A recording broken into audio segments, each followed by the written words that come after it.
es decir, el desarrollo de la tarea militar en Chile, ¿verdad? ¿Cómo se desenvolvió esa tarea en Chile, Santiago? Hugo, como tú bien lo decías, he gozado de tu amistad desde muchos años, te aprecio mucho. Y sí, efectivamente, mira, primero voy a decir lo que estaba hablando Sergio Rodríguez, ¿no es cierto? Muy entretenido. De hecho, yo creo que es una historia que debe darse a conocer, porque las nuevas generaciones deben saber lo que ha pasado en este país, en América Latina. Una lucha constante, una lucha que no ha terminado.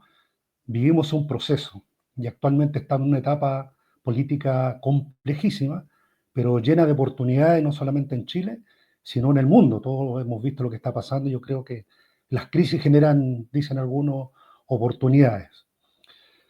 Efectivamente, Hugo, yo viví la tarea en Chile, a pesar de que también tengo formación militar en Cuba. Eh, Regresé a Chile y siempre estuve acá en el interior, como se decía en esa época. Fui miembro del Frente Patriótico Manuel Rodríguez eh, y fui de los que al iniciarse la división del Frente, me quedé al interior del Partido Comunista. Tengo mis razones, las di a conocer ayer, respeto mucho, por supuesto, a los demás compañeros, porque aquí la verdad absoluta nadie la tiene. Todos tenemos argumentos a favor, todos tenemos nuestras verdades, pero yo opté por esa decisión, Hugo, porque habíamos llegado a 1987 después de largos años de lucha contra la dictadura. Tú hablabas recién como consecuencia de la tarea. Y, ¿Y qué es lo que fue la tarea, Hugo? La tarea no fue nada más que la decisión del Partido Comunista de incorporar la lucha armada a la resistencia que se da contra la dictadura militar. Aquí no estamos hablando de un programa académico, ¿no es cierto? Entonces no vamos a estar dando definiciones tan exactas. Fue la decisión, como decía, de enfrentar la dictadura militarmente. Y para eso comenzó una discusión. ¿Cuándo comenzó esa discusión? Nosotros decimos, yo creo que todos los que nos interesa este tema, comenzó el mismo 11 de septiembre, cuando nuestros compañeros, nuestros familiares, nuestros amigos, los que eran parte del gobierno, los que apoyaron a la Unidad Popular, vieron con horror el bombardeo a La Moneda. Y luego se enteraban por las noticias de la desaparición, la persecución, el exilio que fueron sus amigos, las personas brutalmente torturadas cuando se enteraban por la familia. Compañeros que hasta el día de hoy están desaparecidos, cuántos ejecutados, cuántos perseguidos, humillados. Entonces, o aceptábamos esa realidad y nos sometíamos o resistíamos. Esa era como la alternativa que había.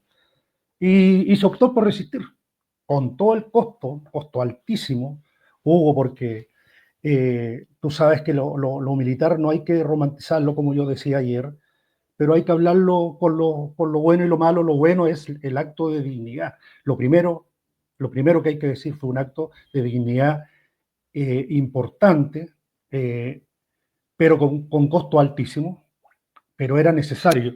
Yo no me arrepiento hasta el día de hoy. Fui detenido en este proceso dos veces. Primero en Temuco, fui detenido por la CNI, 1985 en enero. Estuve en un cuartel de la CNI. De hecho hay un programa que sacaron los compañeros que se llama Miraflores, no recuerdo el número, que es el lugar de la casa secreta que tenía la CNI en Temuco, junto a otros compañeros, y después estuve en la cárcel. Y cuando salí de Temuco la opción era o irse del país, o irse para la casa, como decíamos en ese tiempo, o continuar con la misma actitud que habíamos tenido. Y yo opté por quedarme en el país, y me vine a Santiago, incorporándome al trabajo acá en la ciudad, con Juan Valdemar Enrique Araya, con Roberto Norge, y otros compañeros bueno, que en este momento no es necesario mencionar porque están vivos y no sé si a ellos les interesa que uno esté dando su nombre, tú me entiendes. Pero compañeros que se dieron un tremendo aporte, como decía Sergio también delante, compañeros que dieron un tremendo aporte que nadie los conoce, que nadie sabe de ellos, se llevaron esos actos de dignidad a la tumba, lamentablemente, porque creo que esas personas merecían al menos un homenaje de parte de todos nosotros. Y en Santiago fui detenido en el 87 en lo que se llamó la Operación Albania. En la casa de Ibaras Mena estaba yo, cuando llegó la CNI en un operativo inmenso, se tomaron todas las casas que habían alrededor y a las 12 de la noche se dejaron caer la casa, cuando dos compañeros resistieron para que el resto saliéramos del lugar, Juan Valdemar, que había estado junto con los compañeros Basili y Sergio en Cuba, en Nicaragua, son de esa generación, yo soy de una generación posterior, me refiero en cuanto a edad, y en esa instancia, bueno, muere Juan Valdemar Enrique Araya con otro compañero que resistieron que resistieron para que nosotros pudiéramos retirarnos.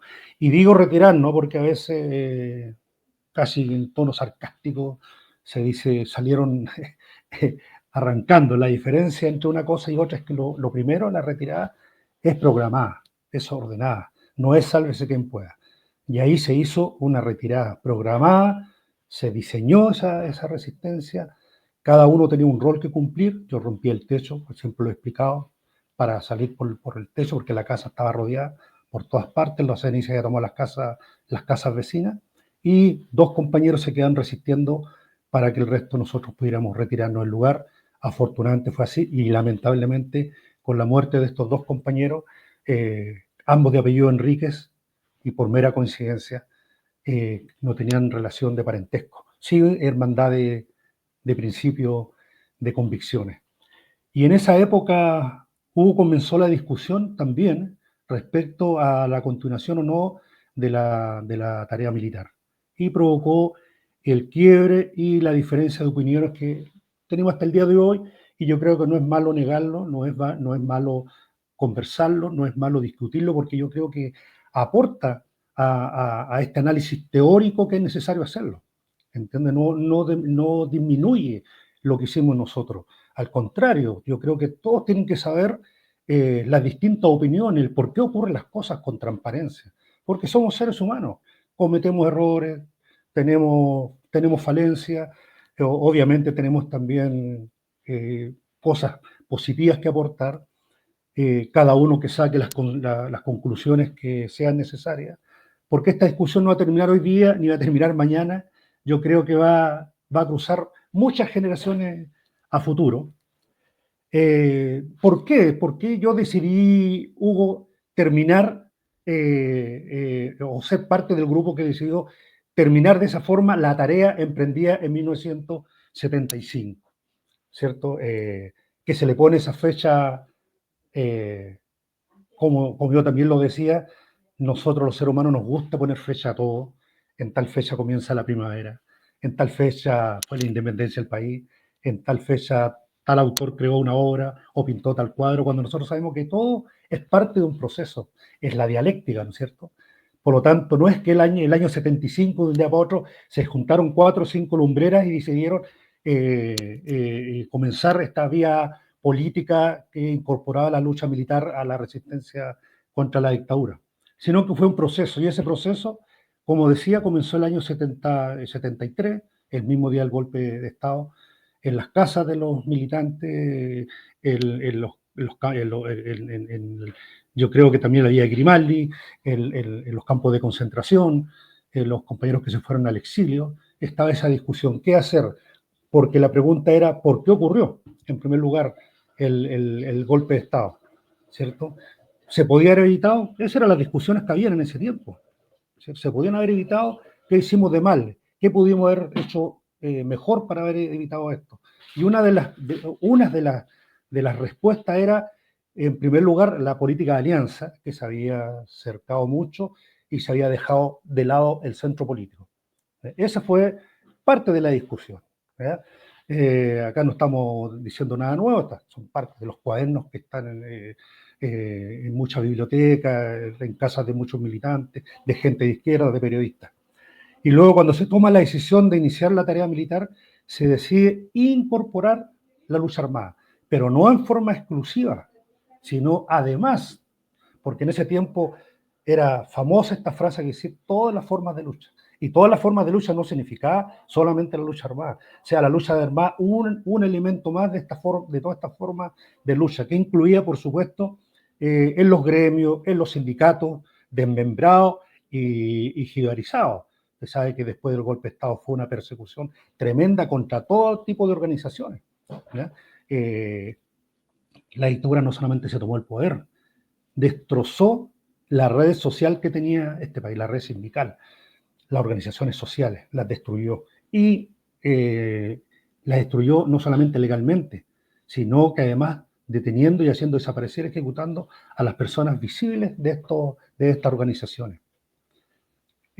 Esa decisión que se dio simbólicamente en el año 75, formalmente, disculpen, el año 75, encontró a algunos compañeros en Cuba estudiando medicina.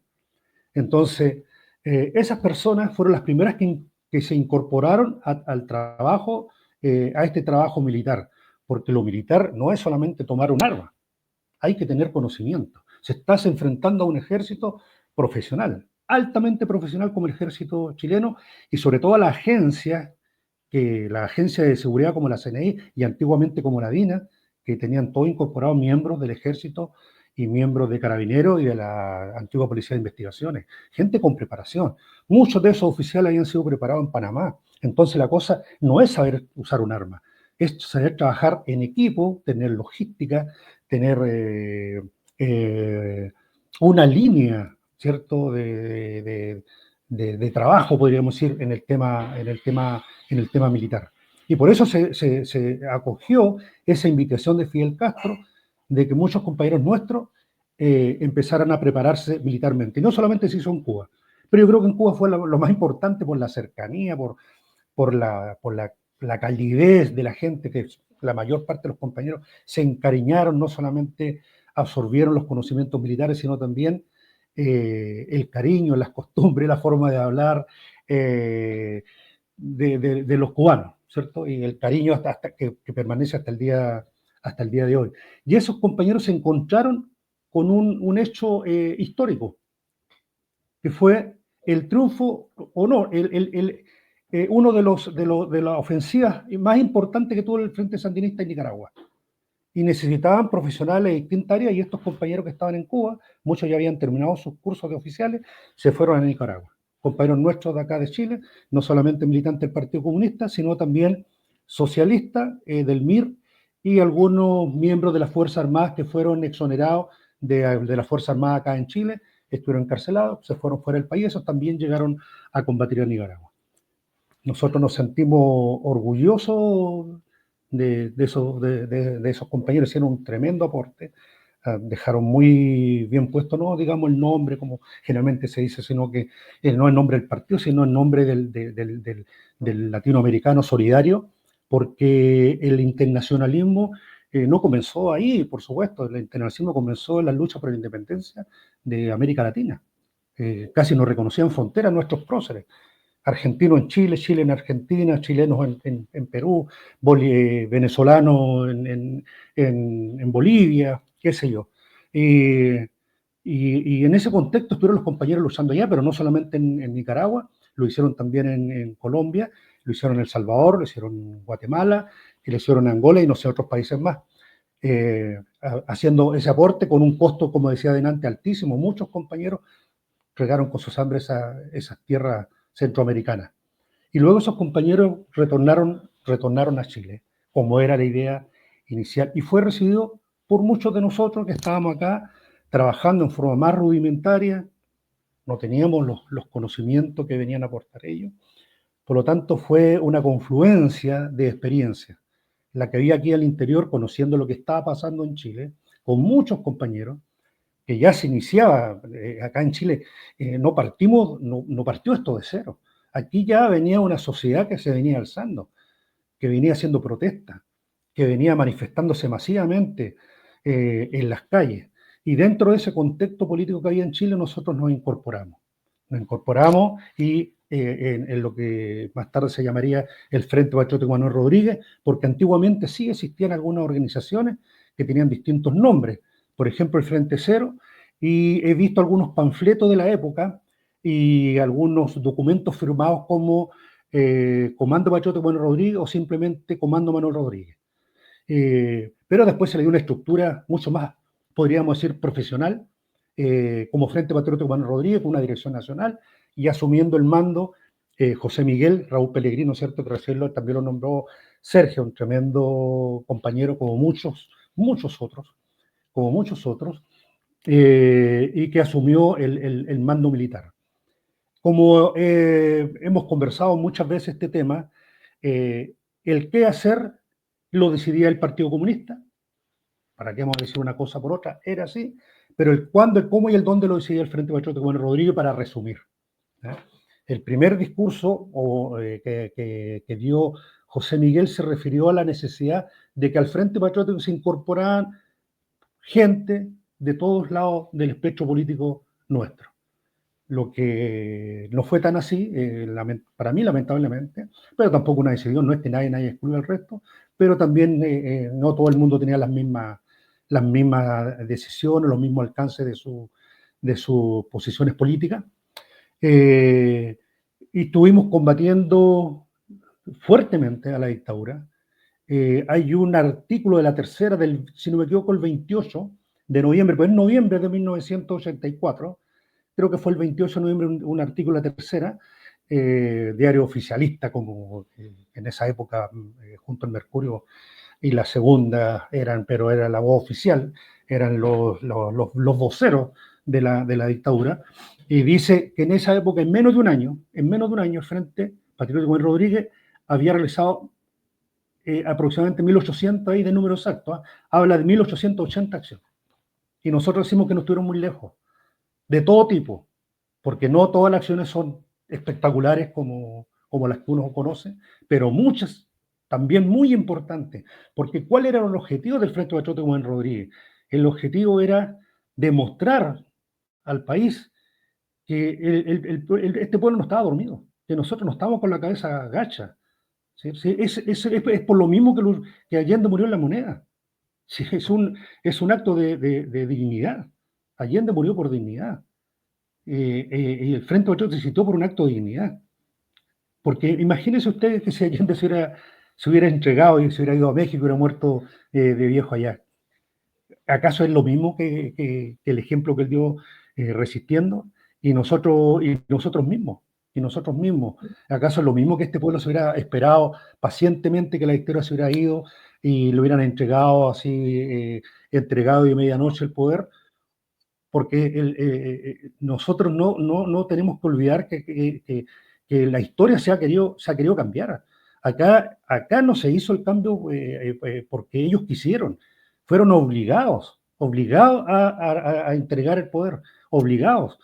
Vino el jefe del Departamento de Estado, que es como el ministro del Interior, tengo entendido, en Estados Unidos, a negociar directamente con la dictadura el traspaso de mando. Y había una presión enorme de Europa, y había una presión enorme al interior del gobierno, porque las acciones del frente eran cada vez más audaces y porque la gente cada día protestaba más masivamente y más valientemente en contra de la dictadura. Por lo tanto, cuando se habla acá de que la gente fue y derrotó a la dictadura con un lápiz, bueno, sí, el corolario de un proceso, podríamos decirlo, y las cosas uno siempre las simboliza, pero fue la lucha de un pueblo completo, de todos lados, profesionales, artistas, estudiantes, pobladores, campesinos, que se unieron en contra de la dictadura. Por supuesto que había gente que aplaudía y estaba al lado del gobierno, eso en todas partes del mundo ocurre eso. Pero eso, al contrario, no le quita mérito, le da más mérito a las personas que se manifestaron en contra de la dictadura. Y nosotros fuimos parte de ese proceso. Una consulta. Ayer, después de tu discurso ahí en el cementerio, en el mausoleo de los internacionalistas caídos en combate, en el cementerio general, también intervino el presidente del Partido Comunista, Lautaro Carmona, quien señaló en buena cuenta, bueno, fue un gran discurso el que dio Lautaro Carmona, y donde señaló de que, bueno, esta tarea que se llevaron adelante, como lo hemos escuchado tanto de parte de Sergio como de ti, es una expresión del antiimperialismo, de del internacionalismo y de la solidaridad con los pueblos de parte del Partido Comunista. Es decir, esto es una expresión que esta expresión, esta decisión política de llevar adelante esta tarea que se inicia justamente un 16 de abril, que estamos a puertas a horas de cumplir ya 50 años de esa fecha tan relevante. Yo creo que efectivamente es eso también, ¿eh? Una expresión de nuestro antiimperialismo, pero que nosotros, por supuesto, necesitamos que sea realidad también en estos tiempos, ¿eh? Es decir, si es así, si esta inicio de la tarea es también expresión de nuestro antiimperialismo, de nuestro internacionalismo, de nuestra defensa del derecho a la autodeterminación de los pueblos, bueno, esa tarea no termina, al margen de que hoy, por supuesto, este elemento que se incorporaba con el inicio de la tarea tenía la incorporación de un elemento de política militar dentro de la política general del partido. Yo creo que hoy seguimos en las mismas, ¿o no? Mira, Hugo, disculpa, alcancé a entender la idea cuando estabas comenzando y antes que se me vaya, para entender bien el tema del internacionalismo, mira, Gabriela Mistral, nuestra gran poeta que nosotros no conocemos nada de ella, nosotros no conocemos absolutamente nada de ella, a nosotros nos educaron que Gabriela Mistral era en ronda infantiles, y eso, pero fue una mujer internacionalista que tuvo una opinión política súper clara. Mira lo que dice ella, fue amiga de Sandino, ¿eh? Fue amiga, Gabriela Mistral fue amiga de Sandino, cuando Sandino luchaba contra otra agresión de Estados Unidos a Nicaragua, a este pequeño país centroamericano. Mira lo que dice Gabriela Mistral, yo creo que esto es una de las bases del internacionalismo latinoamericano, debería al menos considerarse así. Dice, hace un llamado a los jóvenes de Hispanoamérica a unirse en esta desigual guerra, ¿cierto? Que se abre de Estados Unidos contra Nicaragua, para ofrecerle a Sandino lo mejor que puede cederse, que es la sangre joven y una lealtad temeraria y perfecta que solo la juventud puede dar. Ahí está claro que el internacionalismo está en los genes de América Latina. Ella fue quien llamó a Sandino el general de los hombres libres.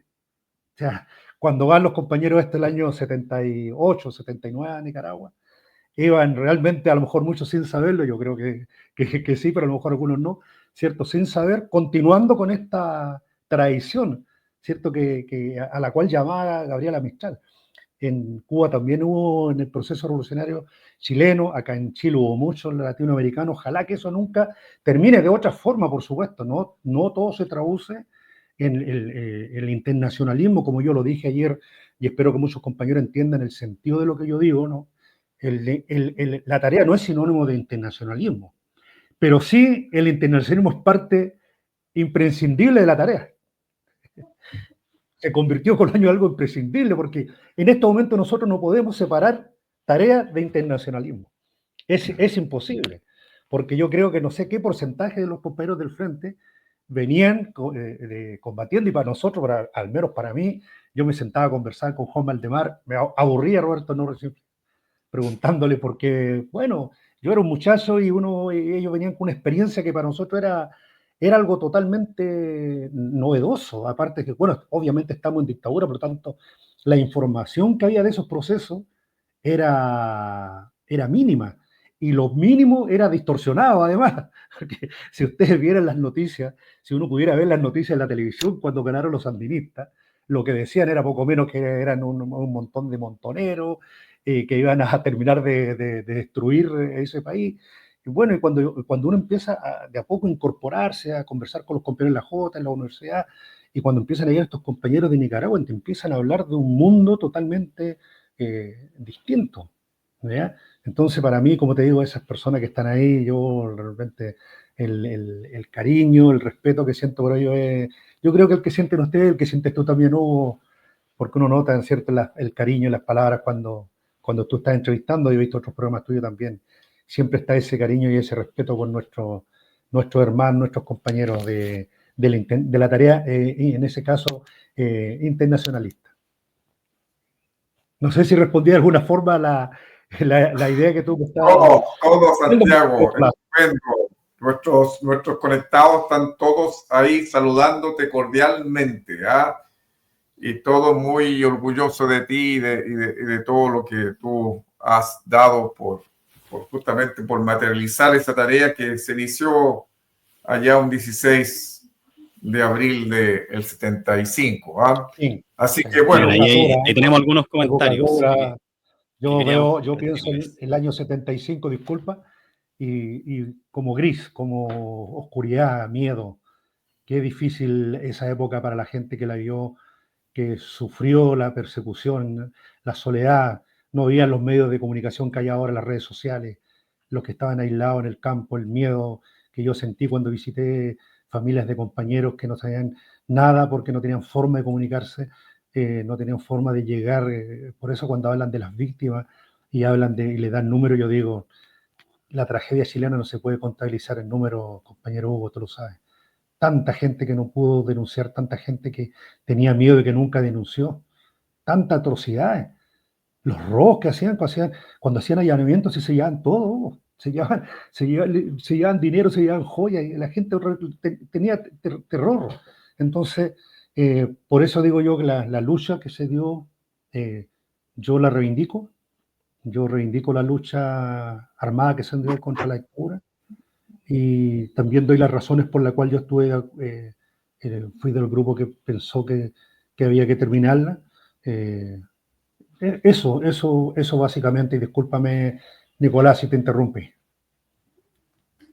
No, muchas gracias a ti, Santiago. El espacio es para ustedes. Yo lo único que quería era un poco, en la línea de lo que te comentaba Hugo, leer algunos de los saludos, porque efectivamente la comunidad Barbarroja, que está siempre presente todos los lunes, está, bueno, está muy, no voy a decir maravillada, están siguiendo muy atentamente, nos están diciendo que bueno, es un contenido que es muy relevante para los nuevos militantes, las nuevas generaciones, o sea, conocer la historia no es solo parte de la historia del Partido Comunista, sino que es parte de la historia del país, ¿verdad? Hay una historia heroica y como bien tú también nos señalabas, Santiago, no es solo heroísmo, gana esta cuestión, sino que también había toda una reflexión muy, muy profunda que hemos podido escuchar de tu parte con mucha atención. Antes de seguir avanzando, querido Hugo y querido Santiago, quería invitar a nuestra comunidad de Barbarroja a suscribirse a nuestros canales de YouTube, tanto al canal de Hugo Gutiérrez como al canal de Revista de Frente. Esto lo pueden hacer dirigiéndose a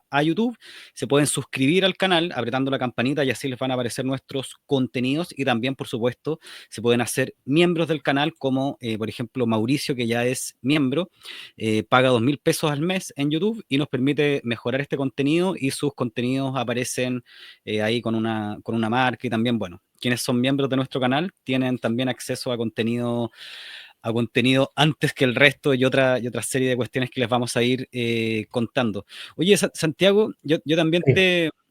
bueno, como ya lo he dicho todo y de manera muy interesante, pero yo te quería preguntar un poco cómo lo que viene después de la tarea, y ya hablaste, ¿no? Cómo fue el proceso del partido adecuarse a esta tarea militar y en particular el Frente Patriótico. Tú nos dijiste, ya en el Frente Patriótico existe un tipo de organización que claro, que se fue gestando desde el 73, desde todo lo que tú nos comentaste, pero que ya cuando hablamos del Frente Patriótico hablamos de una forma organizativa que tiene una forma distinta. Háblanos un poquito de eso, de cómo fue el tránsito para llegar a la formación del Frente Patriótico Manuel Rodríguez. Rodríguez, te cedo la palabra. Claro. Bueno, primero te diré que en el partido fue un proceso también difícil porque la tradición histórica del Partido Comunista es la lucha sindical, la lucha en organizaciones sociales. El fundador del Partido Comunista y que dejó una huella imborrable, Luis Emilio Recabarren, ¿cierto? Trabajando en los sindicatos y educando al pueblo a través de obras de teatro, donde llegaba, Luis Emilio Recabarren, el primero que había que fundar, decía él, un sindicato, un periódico y un grupo de teatro. Entonces, porque la educación, el entretenimiento sano eran parte de esta formación. Y esa formación estaba en los genes de los militantes del Partido Comunista. Entonces, sacar a los militantes de esa tradición sindicalista, por decirlo de alguna forma, y comenzar este otro, significa clandestinidad, significa empezar a no solamente, ojo, usar armas, sino que ¿para qué? ¿Ya? ¿Para qué las vamos a usar? ¿Cuáles son nuestros objetivos? Tienen que tenerlos claros, porque yo también lo decía ayer, no sé si Hugo escuchó esa parte, cuando yo decía, siempre lo militar debe subordinarse a lo político, siempre debe ser así, incluso los ejércitos. ¿Por qué? Porque las personas, los políticos, de alguna forma son electos y la elección de la gente le da esa legitimidad. Podemos discutir ese tema, por supuesto, cuánto más, cuánto menos, si hay o no hay manipulación. Bueno, hay un montón de otros antecedentes. Y al interior de los partidos también. Los dirigentes que tomaron la decisión de la tarea eran dirigentes absolutamente legitimados dentro del partido. Y costó mucho, porque no todos los militantes, por supuesto, se involucraron, pero yo creo que la inmensa mayoría lo hizo. Y si los que no lo hicieron, entregando a sus hijos, porque hay que ponerse en el lugar de un padre y decirle a un hijo que tenía 16 años, 18 años, hijo, vas a ir a Cuba, formarte para volver a luchar contra la dictadura. Doloroso. Y muchos no volvieron.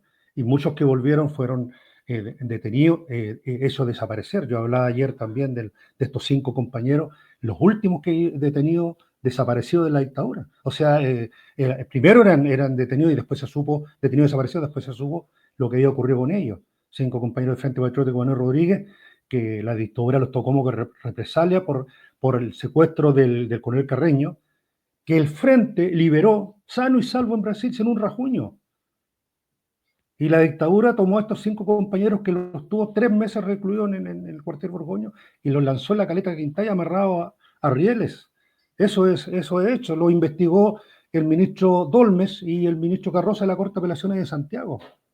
Lo llevaron en helicópteros Puma del ejército y el piloto era el piloto de confianza de Augusto Pinochet, que en este momento no tengo el nombre, pero son todas cosas que son verificables.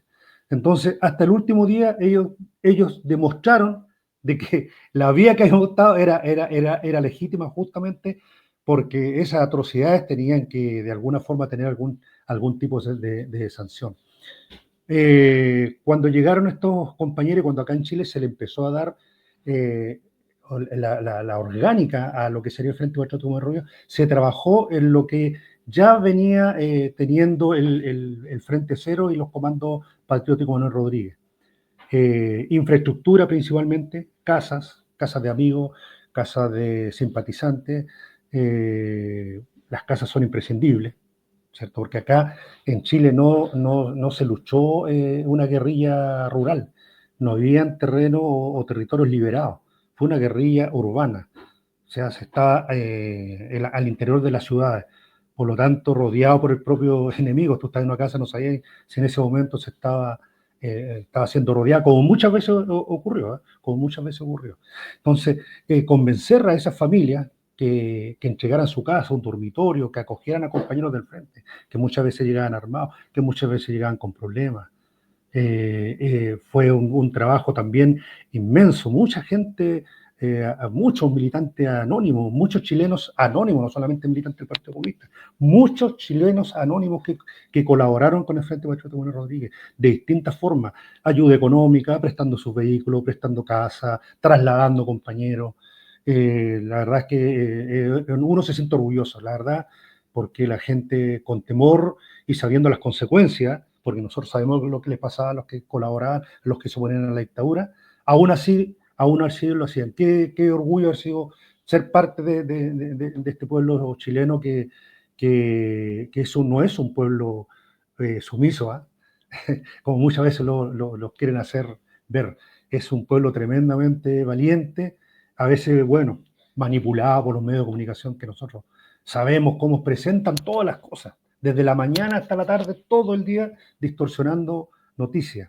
Como decía alguien por ahí en la Segunda Guerra Mundial, o creo que Malcolm X decía, ¿no? Te hace amar al opresor y odiar al oprimido, como presentan ellos las noticias. Y cuando llegaron los compañeros que venían formando, nosotros, como te digo, nos unimos en experiencias distintas, ¿cierto? Ellos traían una experiencia de afuera, una personalidad también distinta a la nuestra, Pero yo creo que lo conjugamos, hicimos un tremendo equipo, que fue lo que fue el Frente Patriota Tomás Rodríguez, un tremendo equipo, dirigido por Sergio. Recién hablaba de un compañero que no tuve yo la dicha, el gusto de haberlo conocido, pero de los que conocí yo creo que uno de los grandes fue Raúl Pellegrín, junto a muchos otros, no solamente porque ocupaba el cargo, sino que el por qué ocupó ese cargo. Muy joven, muy lúcido intelectualmente, muy comprometido, muy responsable, muy serio. Nos llena de orgullo a los dirigentes que tuvimos nosotros en el frente. Oye, por lo tanto, como te digo, sí. Santiago, pasa que te manda saludo a la Cecilia Valdovinos. Dice saludos fraternales desde Iquique para Santiago, de la familia Forte Valdovino. Honrado de ser tu amigo.